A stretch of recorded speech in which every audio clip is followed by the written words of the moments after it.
Saludos amigos, bienvenidos a Comentando los Hechos en el Vocero Hispano, como todas las semanas, como todos los miércoles, con nuestros amigos Ramón Peralta, Daniel Castro, Lupe Montenegro, Ricardo Kessel no está con nosotros hoy porque tiene clases, se abrieron las clases. Supongo que lo habrán puesto ya a hacer la prueba del coronavirus porque las escuelas están exigiéndolo antes de entrar. ¿Cómo están ustedes? Muy bien, muy bien. La semana pasada hay varios temas interesantes de los cuales podemos hablar hoy. Ustedes que hablamos. Uno de esos temas es el asunto. Ayer la policía, el fiscal, la sheriff del condado y el Urban Lake tuvieron una conferencia de prensa donde hablaron del asunto de la violencia en Grand Rapids. También en la semana pasada tuvimos conversando el fin de semana, fue un pequeño debate que tuvimos ahí en la Facebook sobre el asunto del nuevo nombre que se le está dando a los latinos, de Latinx, cambios en el idioma. Y además de eso tenemos los últimos acontecimientos políticos. Sabemos qué están haciendo los demócratas para enfrentar la candidatura de Trump, cuya campaña cada vez es más agresiva. Vamos a comenzar con lo de la policía mejor. ¿Qué le parece? Ayer tanto el fiscal como el jefe de la policía hablaron de que van a buscar fondos para promover programas dentro de la comunidad para hacer que los jóvenes tengan más entretenimiento, que no sea meterse a casos delictivos. En esta semana, en lo que va de año, han ocurrido 22 homicidios en Grand Rapids. Todos los fines de semana hay por lo menos 5 o 6 tiroteos, de los cuales salen siempre unas 3 o 4 personas heridas o muertas. Entonces, la fiscal Lajoye de sheriff, la sheriff del condado, me parece que fue la única que dio en el clavo en esa conferencia de prensa, cuando dijo que el problema en gran parte son las armas. Cosa que yo sé que no comparte el fiscal Chris Baker, porque Chris Baker es lo que defiende las armas. ¿Qué ustedes opinan al respecto? Peralta. Bueno, yo vi a parte de la rueda de prensa. Hay muchos factores envueltos en esa realidad. Tú apuntabas uno, el hecho de la posesión fácil que hay aquí en este país de las armas, que ya es un tema que no sé cómo se va a presentar. Pero hay otro también, y es que en las minorías donde suceden la mayoría de estos acontecimientos, hay un problema serio del desempleo, y entonces muchos jóvenes que han dejado la escuela, entonces son las presas más fáciles para resolver los problemas a través de la violencia. Entonces, creo que más que también atención, en este caso a las niñas, también es necesario buscar la manera de cómo reclutar a estos jóvenes, ya como tú decías, de 19, 20, 25 años, para enfocarlo a buscar trabajo y ese tipo de cosas, porque hay muchos de esos enfrentamientos que, aunque no se dice, hay algo, por ejemplo, de negocios ilegales y ese tipo de cosas. Ilegal me refiero a drogas y ese tipo de cosas. Es decir, eso es parte del complejo que hay, de las explicaciones que se pueden dar a este fenómeno de la delincuencia. ¿Qué te parece a ti, Daniel? Mira, yo no vi la conferencia, pero sí creo que hay un exceso de armas, no nada más en la comunidad, sino en la nación. Hay más armas per cápita que en todo el mundo completo, ¿no? y eso pues abona a la violencia.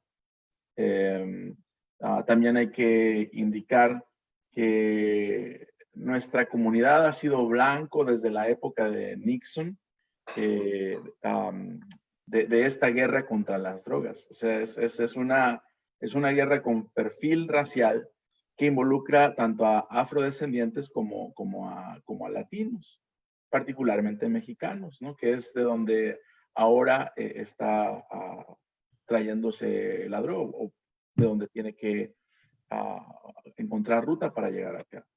Entonces, me parece que hay algo al respecto. Hace poquito, bueno, hace un año, me reclutaban para un trabajo de lingüística forense y decían que esta área se iba a poner caliente y no lo creía. Entonces, no tomé el trabajo y bueno, supongo que hice bien porque estaría trabajando contrarreloj y de sol a sol, porque sí está muy caliente la situación. Eso es lo que podría comentar. Lupe.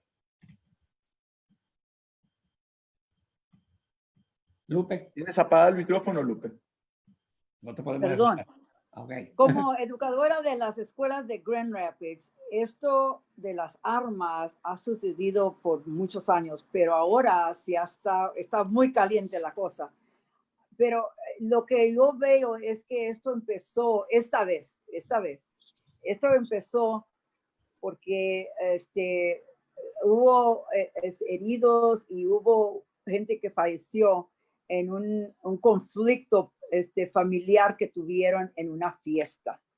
Y luego de allí fueron los hermanos, los parientes de que se hirió o que se mató y atacó a la otra familia. Y ha sido de una y otra y una y otra. No nomás es el fin de semana, esto sucede casi todas las noches. Hay drive-by shootings o van y tirotean a las casas y a los autos. Y lo más interesante en todo esto es que nunca hay alguien que la policía arreste que hizo estas cosas, porque la gente, yo sé, en muchas ocasiones saben quién lo hizo, pero no van a decir nada. Así es que muchas veces las manos de los policías están arrotadas porque no hay esa cooperación. Pero yo les preguntaba a los estudiantes y yo enseñaba de todos los grados, pero yo me acuerdo que estaba enseñando el séptimo y les preguntaba, si ustedes quieren una pistola, ¿ustedes saben dónde ir? Decían, no, es muy fácil. Hay muchas pistolas y las venden $50, $100. Así es que bien fácil obtener una pistola. Pero ahora están robando. Yo entiendo de la boca de los policías que las armas que se están apareciendo ahora son armas que se robaron hace 2 años. Sí. Y ya están circulando en el área y siguen robando armas. Las esconden. Que hizo las joyas de que han habido muchos robos de tiendas de armas y esas armas están en manos de muchachos haciendo travesuras. Yep. Ahora, yo pienso que todo mundo tiene que, como dicen en inglés, all hands on deck. No va a ser la policía solamente, no va a ser Urban League solamente, vamos a hacer todo el pueblo juntos para obtener ideas cómo vamos a derrotar esta cosa que está pasando en nuestra comunidad. Ya en la ciudad está toda derrotada, ya todos tienen tablas pintaditas bien bonitas, pero como quiera está derrotado en la ciudad. Y ahora las vecindarias están sucediendo todo esto. Es una cosa bien grave, es una cáncer en nuestra comunidad. Y todo el mundo tiene que tomar parte. Comienza en las casas, todo lo que se puede hacer en las iglesias, que cuando está el pastor predicando, que agarre 10 minutos de ese discurso y nomás hable a los estudiantes, a los jóvenes, y les diga, bueno, recomendaciones, cómo actuar en las escuelas, cómo actuar en el público, y a ver si se les prende el foco a la juventud. También hay las gangas que tienen que averiguar con eso también. Hay muchos factores, no nomás se va a pagar la cosa así, pero ahorita está bien. Dijo el jefe de la policía que que debido al COVID, yo pienso que no soy, que él dijo al COVID, pero yo pienso que fue debido a las protestas de Black Lives Matter.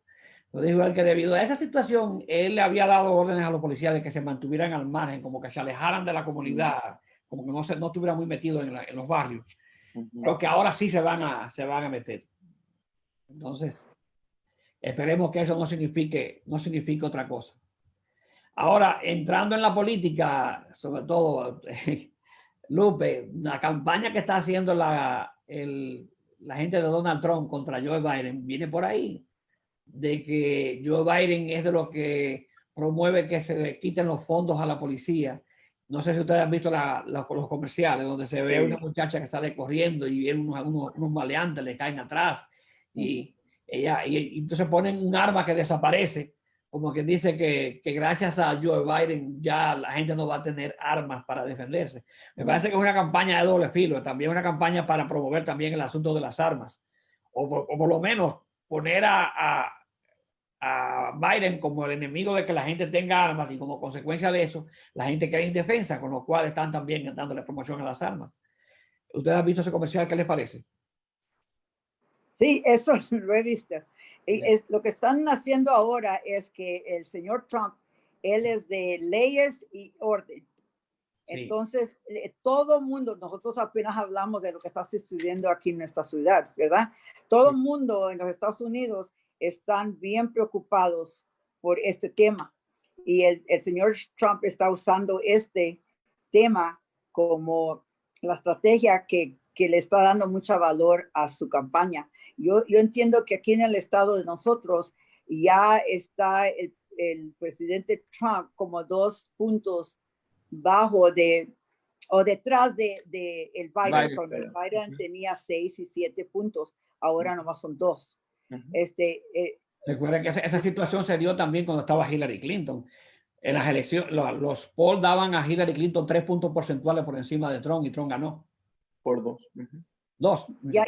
Sí, ya se está avanzando la política y la campaña del señor Trump. Ellos van a hacer, bueno, los dos equipos van a hacer todo lo posible por ganar, pero como yo digo... Los demócratas para realmente responder a esa campaña que está haciendo la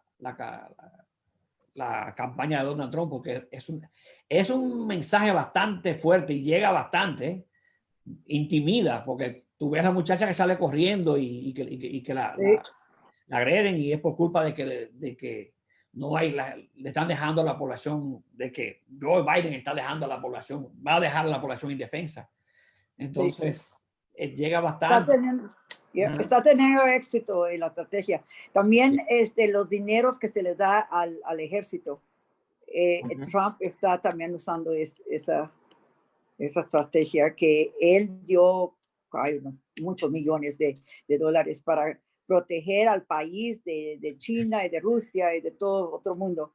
Y eso también está resonando en los ciudadanos de los Estados Unidos. Esos 2 temas. Aquí tengo un comentario de Mabel Lara, que me parece interesante. Dice, yo creo que muchas comunidades de personas latinas y afroamericanas no confían en la policía. Y por eso también están las protestas, porque históricamente la policía ha maltratado y oprimido a estas comunidades. ¿Qué tú opinas de eso, Daniel? Sí, es cierto, y es como lo decía hace unos momentos. La guerra contra las drogas se ha usado como pretexto para incriminar, para ir a acechar a las gentes en las comunidades bronce y afrodescendientes. Entonces, este discurso que maneja Trump lo utiliza en función de todo el caos, se supone. Yo lo considero más bien una guerra cultural, donde hay aristas como claro, sí, el tema etnorracial, pero también está el tema generacional.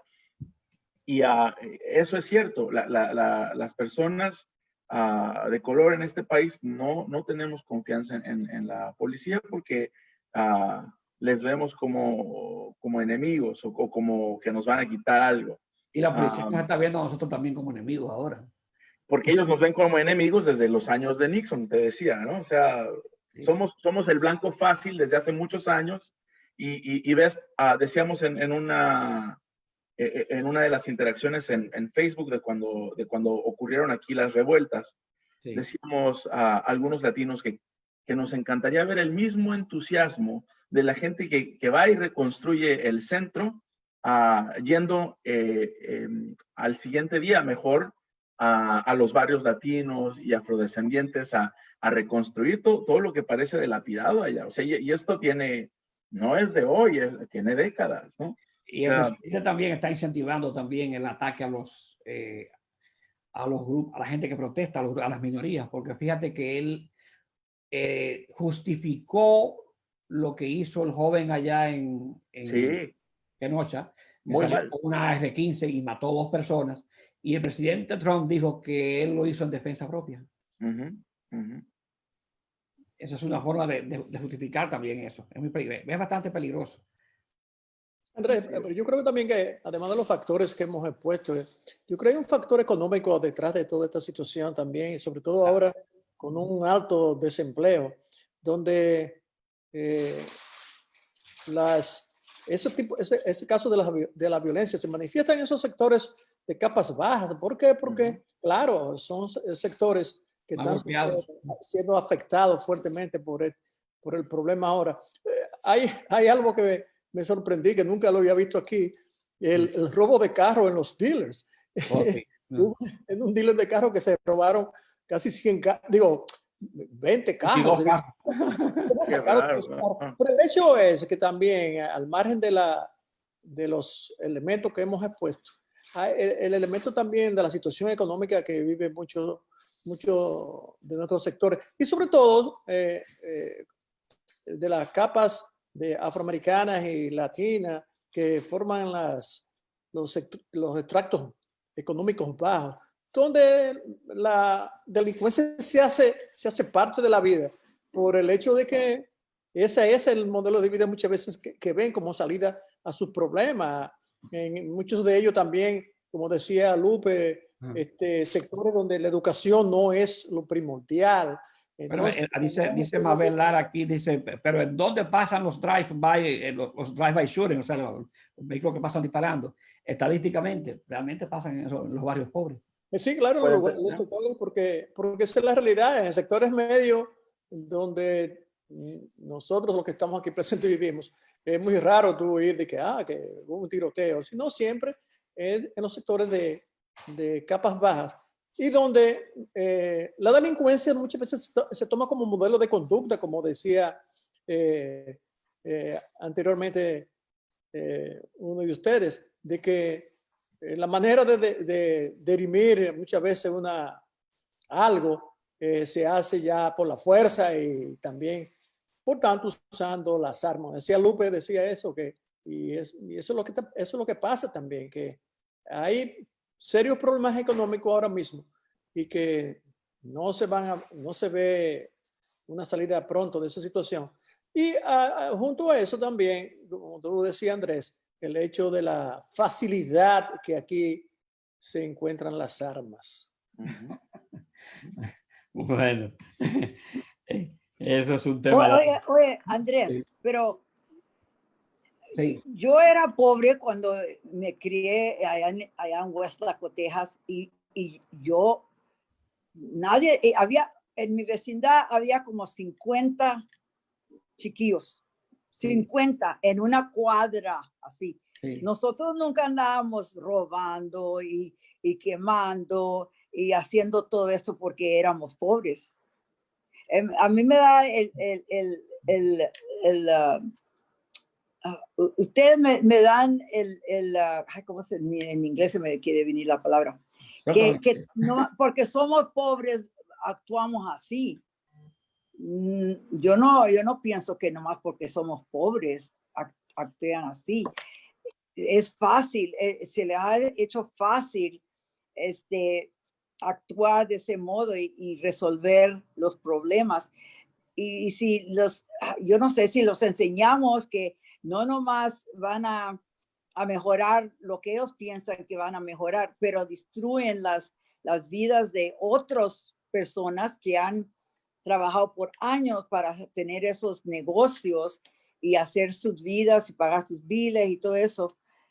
Hay algo más profundo que nomás te vas a hacer de dinero si vas y robas o vendes drogas. Tenemos que informar y educar a nuestros hijos más profundamente para que ellos no piensen que ese es el modo de resolver los problemas. Es un fenómeno social realmente cuando las masas se rebelan, y eso es lo que está ocurriendo. Lo que pasa es que todavía las autoridades norteamericanas ni tampoco nuestros sociólogos y políticos acaban de aceptar la situación así. Lo que está pasando con el Black Lives Matter realmente es una explosión social. Es una rebelión de las masas, porque la situación de los abusos policiales no es algo de ahora. Viene desde antes de la lucha de los derechos civiles.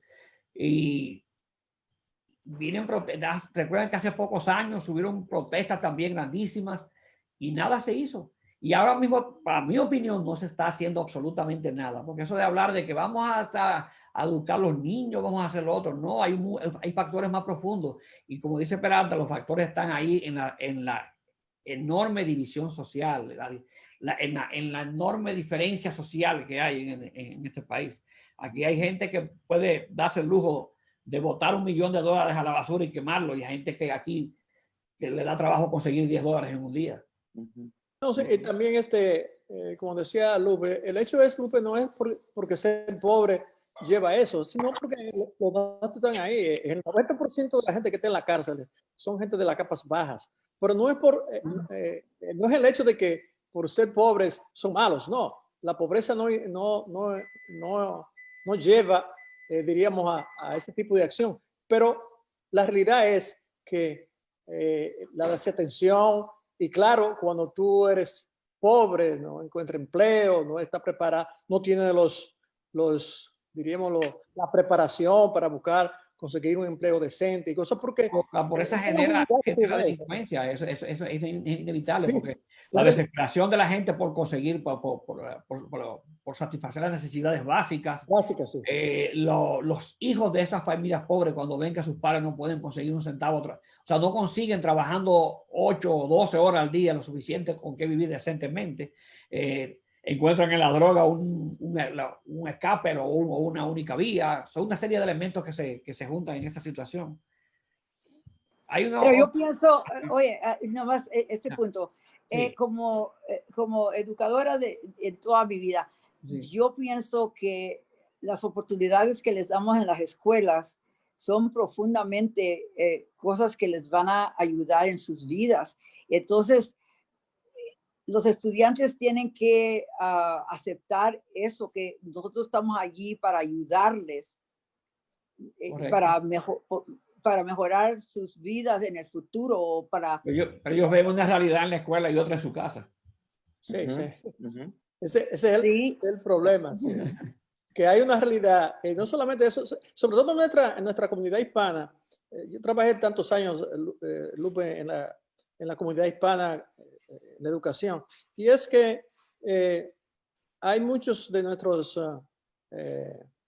compañeros de sociedad, los hispanos, donde, claro, tú tienes, sí, los niños van a la escuela, pero los dos padres trabajan desde las 6 de la mañana hasta las 6 de la tarde o en la noche. Entonces, cuando los niños llegan a la casa, ellos no están ahí. Y además hay otro factor que se ha discutido mucho en nuestra comunidad hispana, no solo a nivel de Grand Rapids, sino a nivel nacional, es que muchos de esos padres, en realidad, vinieron aquí a este país a simplemente buscar un empleo. Entonces, la educación no es tan vital. Porque si tú ves, Lupe, la mayoría de la clase media... Diría que no es tan vital, que no tienen tiempo. Emigra, sí, que emigra. La mayoría de esa clase media que emigra y está aquí, los hijos están en los colegios, están en las universidades, pero así no pasa ya con las capas bajas. Es un problema bastante largo que otro día podamos volver en eso. Sí. Ok. Déjame leer este último comentario que nos hace Mabel Lara, dice, pues si vamos a educar a los niños, en lugar de poner ese dinero en la policía, vamos a quitarle un poco de dinero a la policía que oprima a nuestra comunidad y ponérselo a las escuelas. Yo estoy de acuerdo también. Sí, sí, totalmente. Porque aquí la policía tiene un presupuesto enorme. Ojalá, incluso, y eso no quiere decir que el sueldo de ellos sea tampoco una cosa del otro mundo, porque hasta cierto punto hay que respetar eso. El trabajo de un policía es arriesgar su vida. Y eso hay que respetarlo. Lo que pasa es que también los ciertos códigos policiales no tienen sentido porque se supone que si te entrenan para cortar grama, para cortar el pasto, tú tienes que saber que cortando el pasto correr algún riesgo de que te pique una avispa o de que te pase o que la máquina te corte, te provoque una herida, ese tipo de cosas. Entonces, hay ciertos protocolos policiales que establecen un riesgo cero, como fue el caso de este señor, de Jacob Blake. O sea, le dispararon a este tipo por la espalda. Es decir, no correr el más mínimo riesgo de que ese señor pueda estar armado. Entonces, no tiene sentido. Tú tienes un arma en las manos, ese tipo está de espalda. ¿Qué tú crees? ¿Que él es Guayatel, que se va a voltear y te va a disparar inmediatamente? No, o sea, la policía tiene que tener... De ahí viene también Claro, también hay que entender una cosa, y ahí en eso vamos con el asunto del racismo.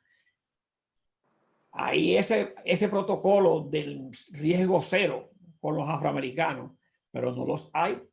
Ese riesgo no lo hay con los blancos, porque ese niño que mató a 2 personas ahí en Kenosha, él fue caminando hacia la policía con una R-15 colgando del pecho y con las manos levantadas, y la policía no hizo absolutamente nada.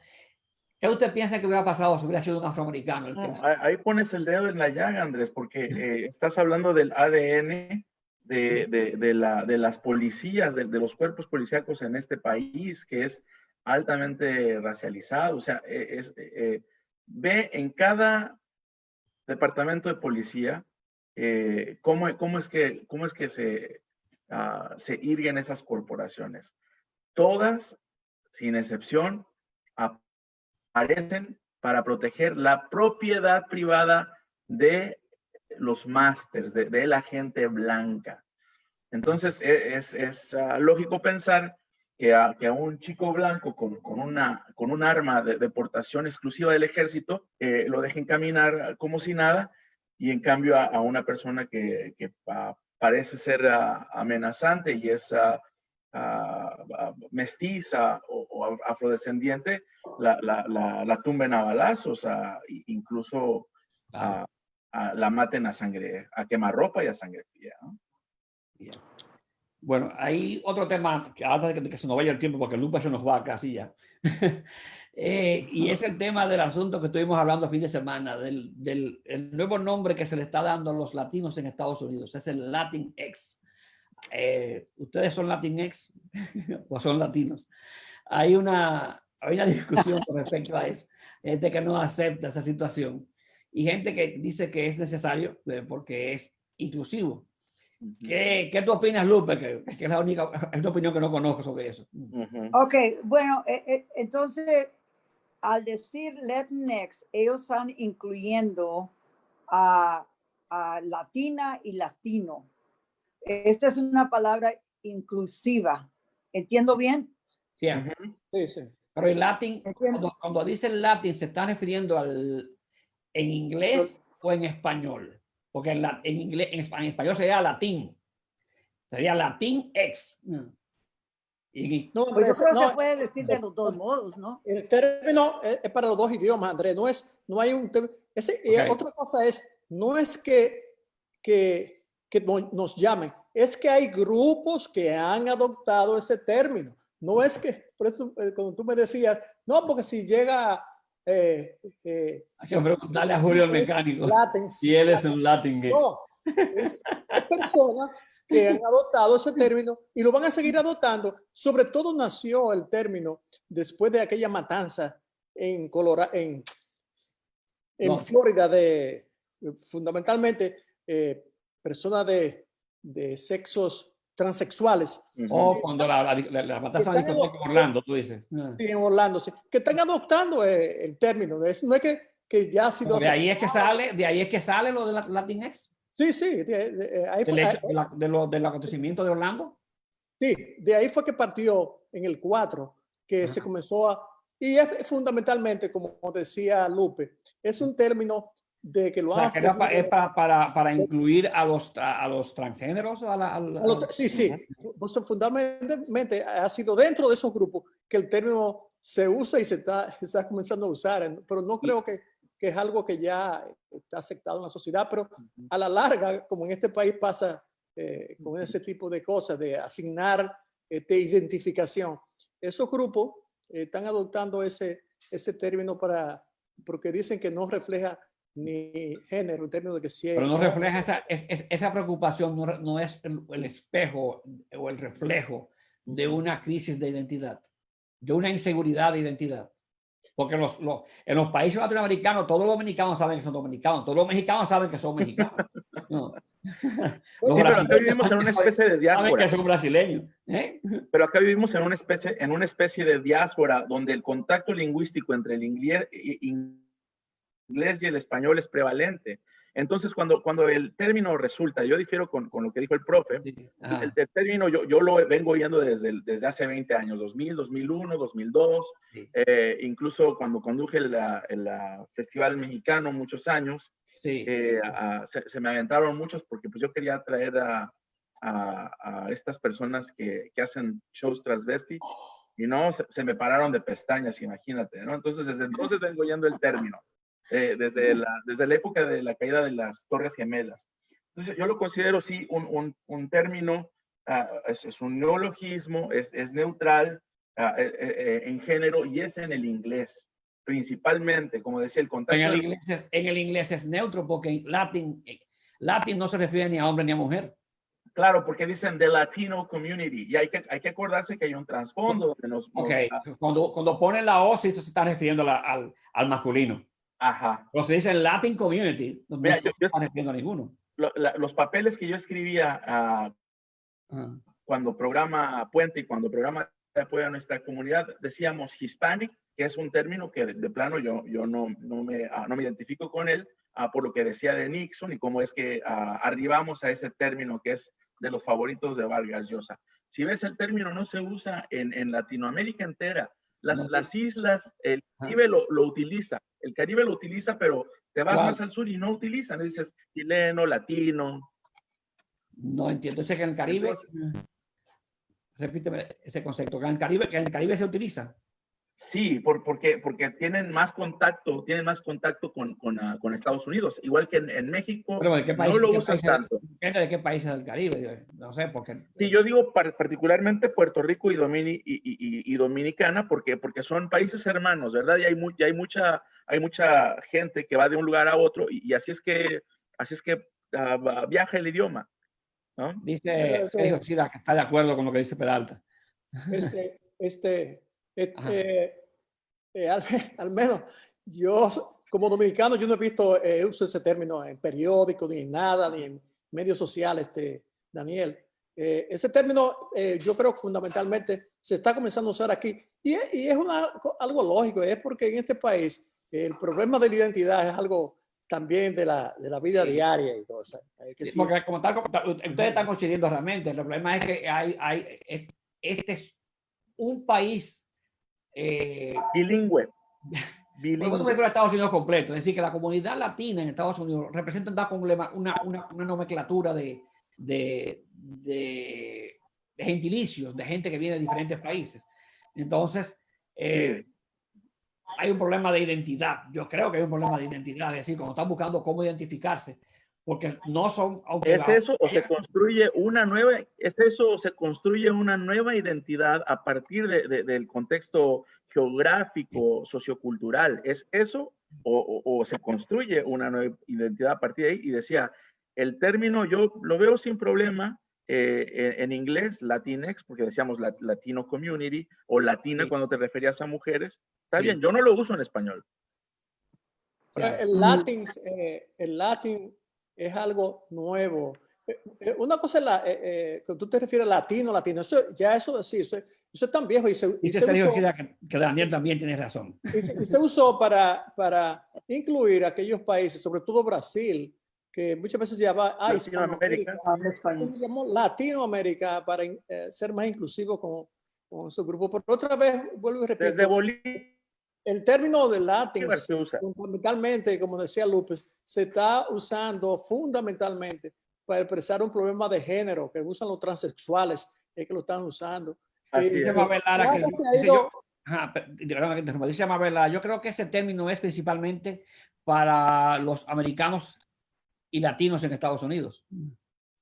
Así es. hasta ahora Así es así. es. Sí, Porque los mexicanos se hablan en lo que los mexicanos hablan en México y dominicanos en la República Dominicana es lo que ellos quieren usar. Ujú. No entiendo más o menos, sí. Ujú. Sí, yo me tengo que ir, pero yo Ah. personalmente, de primero que vi este término, me ofendía, pero entonces yo he pensado que quieren incluir más gente de todos estos países que hay, que 21 países, 21 países latinos donde se habla español, y Brasil no está contado allí.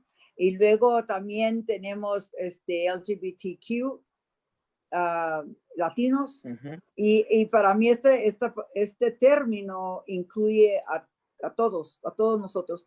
Yo no lo he oído mucho en otros estados, pero aquí en Grand Rapids yo lo oigo.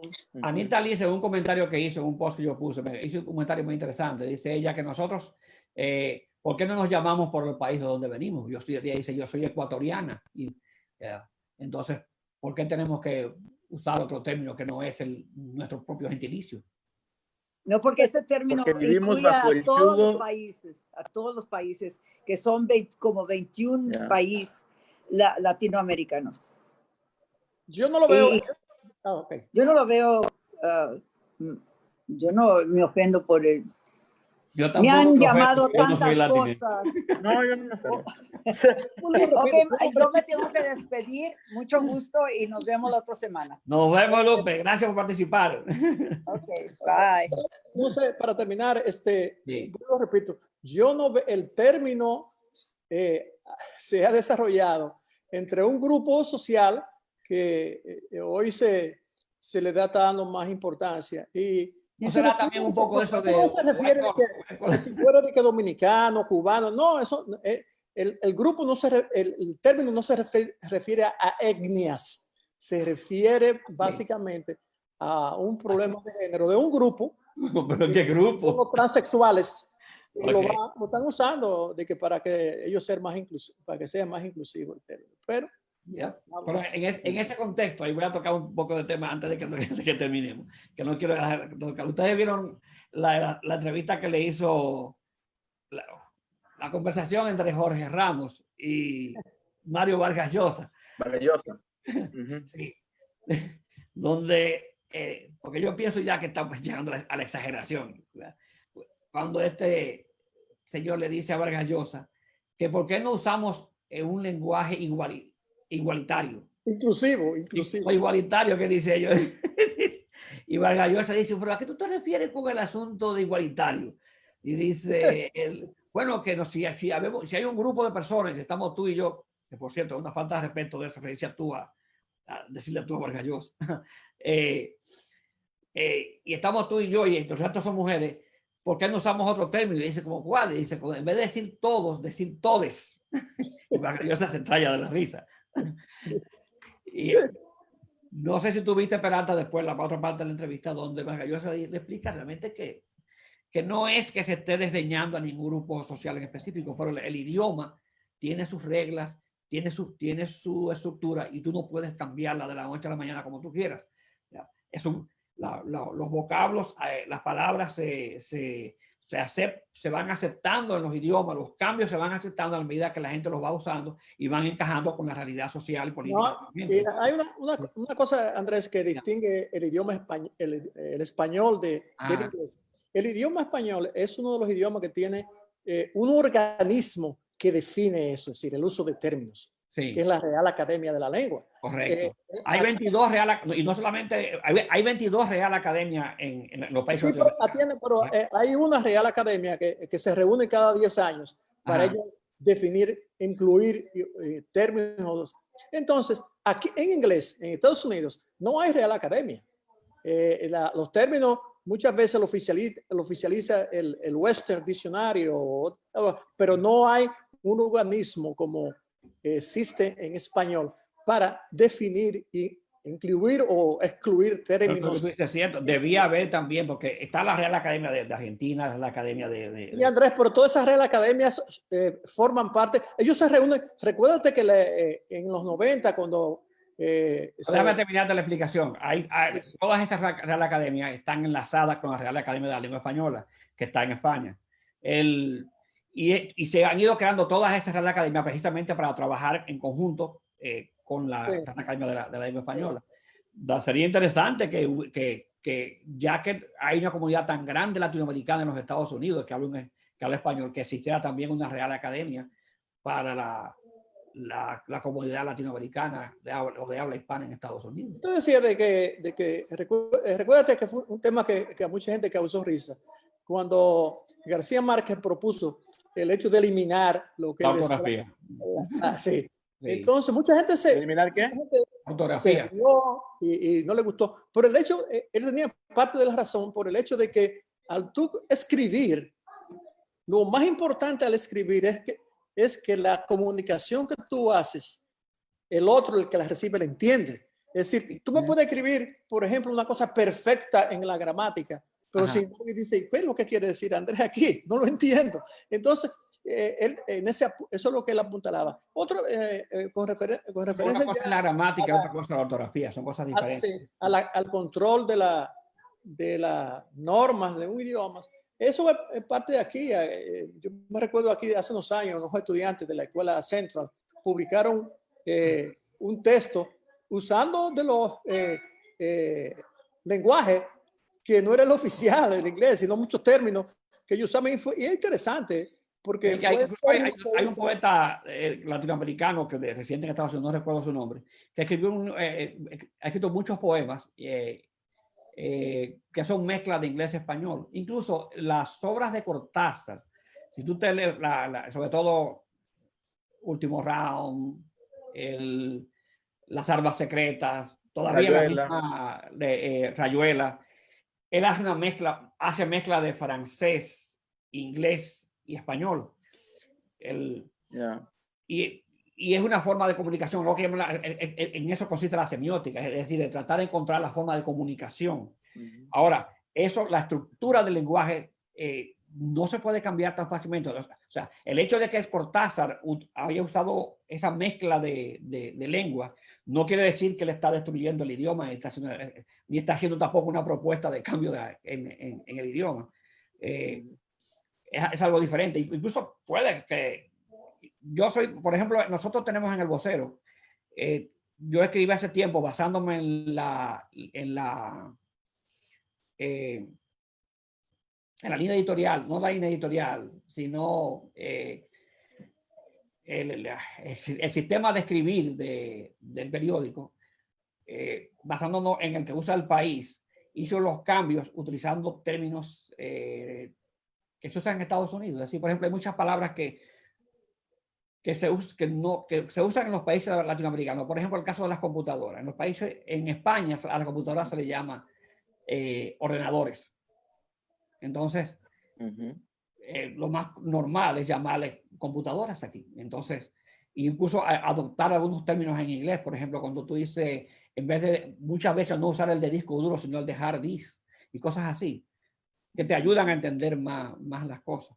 Pero en lo que se refiere a hacer cambios, como ese de todos, por decir todos, es algo totalmente exagerado. Pero yo vuelvo otra vez al hecho de que, por ejemplo, tú abres hoy un diccionario de la Real Academia, entonces ahí hay muchos términos que te especifican dominicanismo, de México o de Argentina, que te especifican lo que hay, porque hay en todas las regiones. Países tan pequeños como diríamos nosotros, República Dominicana, hay regionalismo en cantidad, es decir, que términos que se usan. Y no vamos a decir un país, por ejemplo, como México, que tiene, que es un país grande. Pero en la Real Academia, a medida que ellos se reúnen para probar términos y cosas, muchas lo especifican así, por ejemplo, si son un término usado en Guatemala, un término usado en México, Argentina, etc. Pero se mantiene la naturaleza del lenguaje. Aquí tengo algunos comentarios, por ejemplo, dice Mabelar aquí, creo que, déjame decir, aquí hay un comentario donde dice, no estoy de acuerdo que es un término usado por LGBTQ solamente. Ella se está refiriendo al Latinx. ¿En inglés o en español? Sería la pregunta, ¿no? Porque no yo lo que estoy de sostengo acuerdo. es que el término Porque es un término nace en inglés. Ajá, porque es un término usado por LGTB solamente. Entonces, a lo que se refiere ella que si eso es un término utilizado por ese grupo social, como que ya no acepta que realmente sea clasifiquen a ella en eso. Mabel hace otros comentarios también aquí. Dice, sí. Y lo empezaron a usar americanos con la ayuda de los medios hispanos. Eso es cierto. Yeah. Sí, yo creo que hay tres cosas que señalar ahí antes de que terminemos. Sí. Y la primera es que el idioma indiscutiblemente sirve al hablante. Por lo tanto, vivimos en comunidades sociolingüísticas, ¿verdad? De ahí que tengamos dialectos de profesión, de geografía, incluso de clase, el registro. Y ya por último, hay que acotar que estamos hablando del problema clásico entre la lingüística descriptiva y la lingüística prescriptiva, donde el suponer que una academia, es decir, la española en España, es la que va mandando, es la que va dando la pauta a decir cómo se debe hablar el español o castellano, como ellos les dicen, es acudir a pensamiento colonial e imperialista. No, realmente no es así. Recuerda, la Real Academia se creó en los 1700 y algo. Luego claro, el español comenzó a tomar forma, pero después se crearon precisamente las Real Academia de los países latinoamericanos, precisamente para que España no tenga el monopolio del idioma. Es decir, que no hay una sola nación que rige. Exacto, sí. Y ahí entonces, Daniel también es, Andrés, es que ya hoy como funciona la Real Academia, no es ya como como antes, que es España, no, ya, sí, ya no como dice Andrés, que hay Real Academias regionales, y entonces, y además de eso, cada 10 años, todas esas academias se reúnen para definir términos y ese tipo de cosas. Y antes era cada 50 años que se hacía el diccionario de la Real Academia. Ahora se está haciendo, creo que cada 20 años. No, yo que cada 10 años se reúne. Entonces, fíjate. La reunión es cada 10 años, pero la creación del diccionario es más tiempo. O sea, pero entonces, fíjate en la tesis que dibujé. Ajá. Si el idioma sirve principalmente al hablante y vivimos en comunidades sociolingüísticas y todas las academias tienen el mismo valor, hay que pensar en la posibilidad de que 10 o 20 años adelante, la Academia de Estados Unidos, la Real Academia de Español de Estados Unidos, puede introducir el término Latinx y sea aceptado totalmente como válido. O sea, no es algo que compete a nosotros. Hay que aceptar que se use y ya. No creo, porque recuerda que eso lo dirá el tiempo. No, porque lo que pasa es que tú estás confundiendo dos cosas. Una cosa es el lenguaje, es lo que tú utilizas para comunicarte. Y otra cosa es el idioma. Están muy vinculados.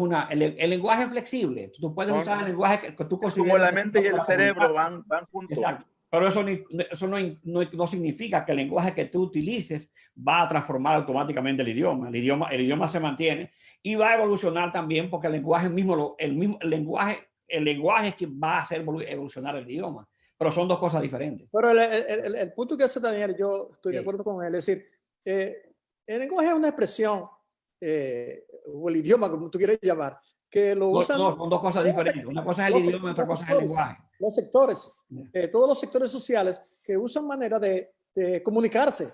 Ese es el lenguaje. Sí, de comunicarse. Entonces, lo que hemos visto, Andrés, a través de la historia es que el uso de un término o de términos en grupo termina a la larga comienza a expandirse y se comienza a oficializarse, porque es así. Pero yo estoy de acuerdo, porque realmente sí, se ha dicho, la costumbre hace ley, y así mismo pasa con el idioma, es decir, el uso constante de una palabra que no está dentro de la diccionario de la Real Academia hace que termine siendo incluido en la Real Academia, pero eso es un proceso. Sí, o sea, no creo que vamos a incluir todos tan rápido.